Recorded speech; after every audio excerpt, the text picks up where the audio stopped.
안녕하세요. 지극히 사적인 책 읽기의 똑서입니다. 오랜만에 지극히 사적인 책 읽기로 만나 봬요. 오늘 시작할 책은 데미안입니다. 헤르만 헤세의 데미안. 이 책 표지는 초판본 발행할 때 나왔던 표지래요. 그래서 지금 데미안 책이 저희 집에 3권, 4권 있는데 또 하나 샀어요. 초판본이라 그래가지고 한번 사봤습니다. 제가 오늘 할 부분은요, 아프라삭스에 대한 부분이에요. 이 부분은 어디까지나 제 개인적인 의견임을 먼저 밝힐게요. 헤르만 헤세가 말하고 있는 아프라삭스는 무엇일까? 제 나름대로 한번 생각을 해봤는데요.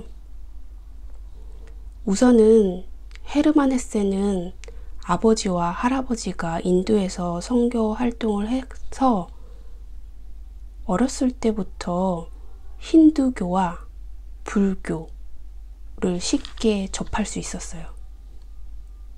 그리고 나중에는 본인 스스로 중국 도교에까지 관심을 두었고요.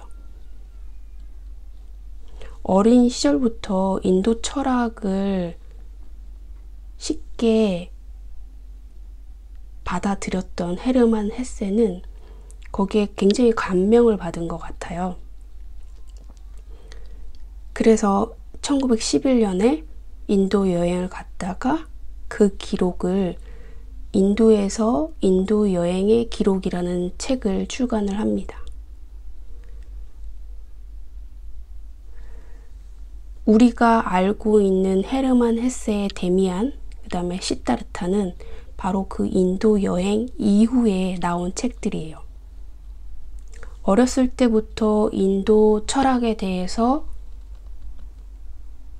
공부를 했었고요. 그리고 인도에 대해서 관심이 많으니까 인도 여행까지 가게 된 거죠. 그래서 그의 사상은 인도, 동양의 사상이 많이 담겨져 있습니다. 특히나 헤르만 헤세의 시타르타는 거의 동양 소설이라고 봐도 의심의 여지가 없을 정도로 소재도 동양적이고 주제도 마찬가지로 동양적이죠.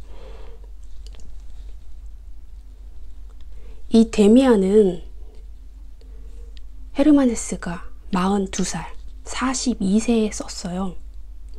지금 제가 생각을 해보니까 우리가 이걸 성장 소설이라고 해서 10대 때 많이 읽었잖아요.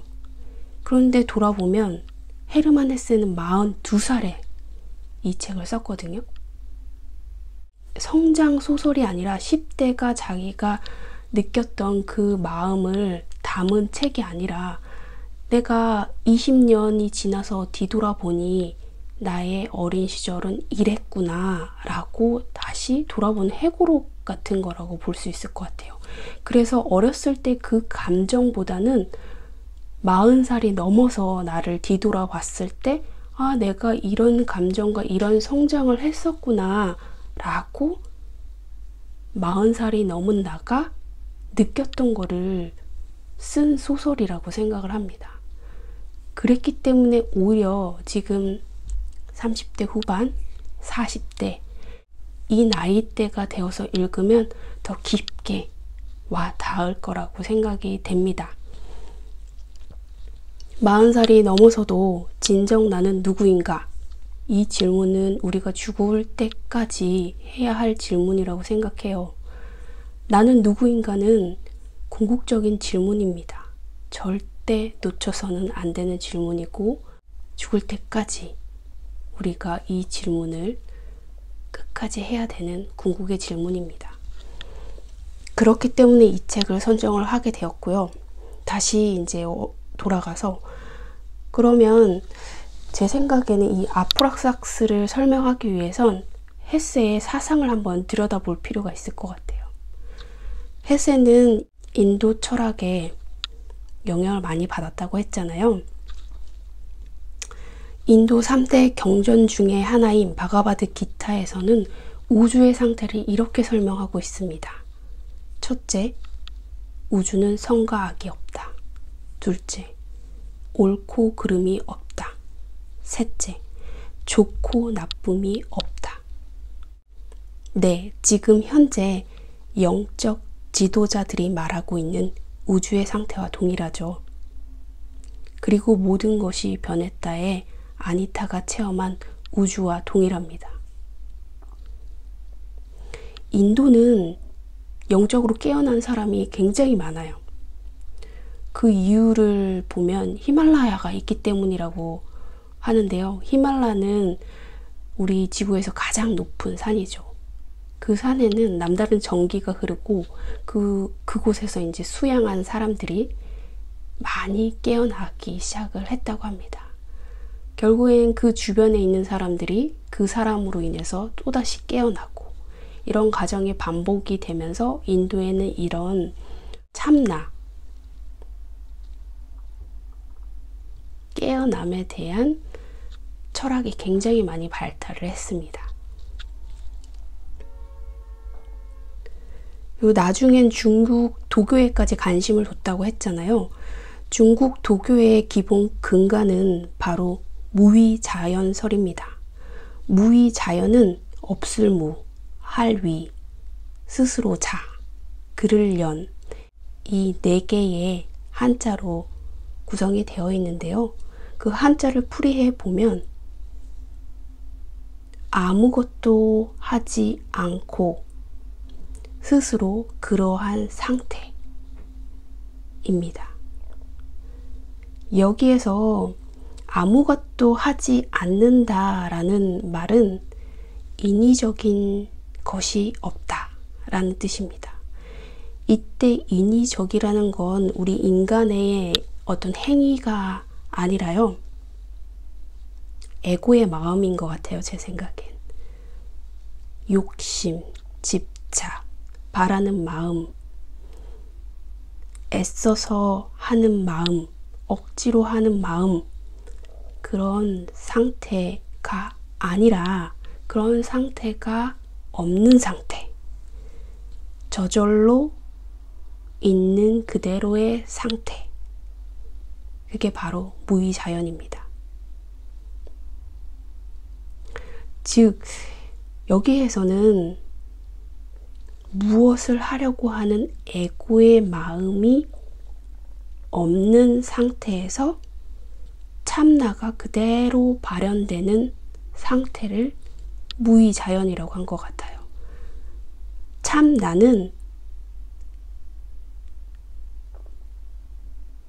자연의 상태입니다. 참나가 발현되면 하지 않음으로써 모든 것을 이룰 수 있는 상태입니다. 도덕경에 이런 말이 있어요. 이를 꾸미면 천하를 얻을 수 없다. 무위에 이르면 하지 않아도 못함이 없다. 세상은 언제나 무위로서만 얻을 수 있다. 동양 사상에 대해서 알아봤고요. 그러면 데미안에서 나온 아프락사스는 누구일까요? 아프락사스는 이집트 신화의 신들 중 하나라고 하는 썰이 있어요. 그 신이 악마이기도 하면서 신이기도 하다고 합니다. 그리고 스위스 심리학자 칼 융은 아프락사스를 모든 대립문이 한 존재 안에 결합된 신이라고 했습니다. 그러면 이 책 데미안에서 말하고 있는 아프락사스는 어떻게 설명되고 있는지 한번 찾아볼게요. 신인 동시에 악마이고요. 남자인 동시에 여자이고요. 천사인 동시에 악마입니다. 인간적이면서도 동물적이고요. 최고의 선이자 극한의 악이 바로 아프락사스라고 말하고 있습니다. 지나치게 선한 것도 없고 지나치게 악한 것도 없다. 밝은 세계와 어두운 세계를 동시에 지니고 있다. 네, 이렇게 말을 해요. 그래서 그 싱클레어가 도덕적인 규범 때문에 그동안 많이 괴로워하다가 나중엔 깨닫게 되죠. 그 도덕적인 규범은 결국엔 인간에 대해 인간이 만들어낸 교리, 규칙이라는 걸. 신이 만들어낸 게 아니에요. 신은 악까지도 포함하고 있습니다. 우리가 앞에서 살펴봤던 동양의 범우주적인 신비사상과 일맥상통하죠. 선과 악이 없고 좋음과 나쁨이 없고 옳음과 그름이 없는 상태. 네, 그 상태가 바로 아프락삭스 신입니다. 이처럼 헤세는 범우주적인 신비주의를 기초로 하여서 통합 이론을 전개를 했는데요. 결국 아프락사스는 이 대립되는 존재물의 결합, 합일, 합치성입니다.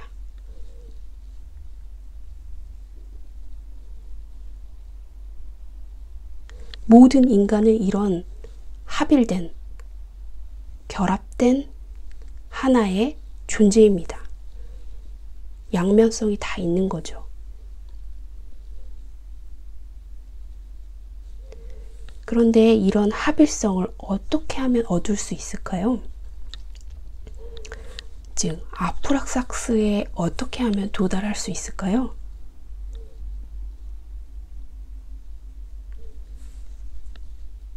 이 데미안에 우리가 읽는 이유는 바로 나는 누구인가, 진정한 나를 찾아가는 그 길이기 때문에 이 책을 읽잖아요. 맞아요. 바로 그 합일성을 얻기 위해선 바로 진정한 나를 찾아야 된다고 합니다. 왜냐하면 나 하나에 그 전체를 품고 있기 때문인데요. 바로 내 안에 아프락삭스 신이 존재한다고 했습니다. 그거는 나의 에고의 마음이 아니에요. 참 나가 발현됐을 때만 그 신을 발견할 수 있는 거죠. 그러면 우리 안에 이런 선과 악, 옳고 그름, 좋음과 나쁨이 다 동시에 갖고 있는데 이게 과연 좋은 거라고 말할 수 있는가? 여기에서는 진정한 나가 되면 그 우주의 상태가 동일하거든요. 판단하지 않습니다. 무엇이 좋고 무엇이 나쁜지, 무엇이 옳고 무엇이 그른지, 무엇이 선하고 무엇이 악한지 그걸 판단하지 않는 무위, 자연의 상태가 되는 거죠. 그 상태가 바로 참나의 상태라고 본 겁니다. 그 상태가 됐을 때 한 개인은 오로지 온전한 개인으로 존재하면서 전체와 융합할 수 있는 전체성까지 갖추게 되는 겁니다.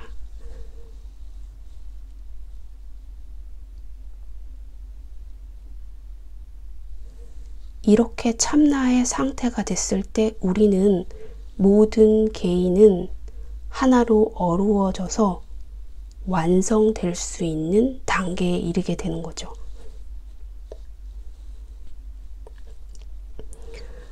하나의 개인이 진정한 나로 바로 설 때 그런 다양한 개인들이 모여서 아주 조화롭게 단일성을 이루면서 살아갈 수 있다라고 헤세는 본 겁니다. 그게 바로 아프락삭스의 모습입니다. 온전한 나로 바로 설 때 우주와 합일될 수가 있습니다. 온전한 나로 내가 바로 설 때 우주와 하나가 되는 거죠.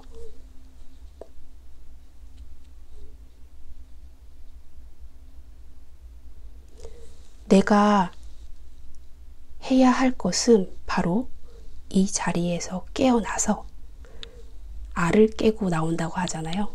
네, 이 자리에서 깨어나서 바로 참 나로 사는 것입니다. 네, 여기까지가 바로 헤세가 말하고 있는 아프락삭스가 아닐까라는 독서의 지극히 개인적인 생각이었습니다. 오늘은 여기까지 할게요. 안녕.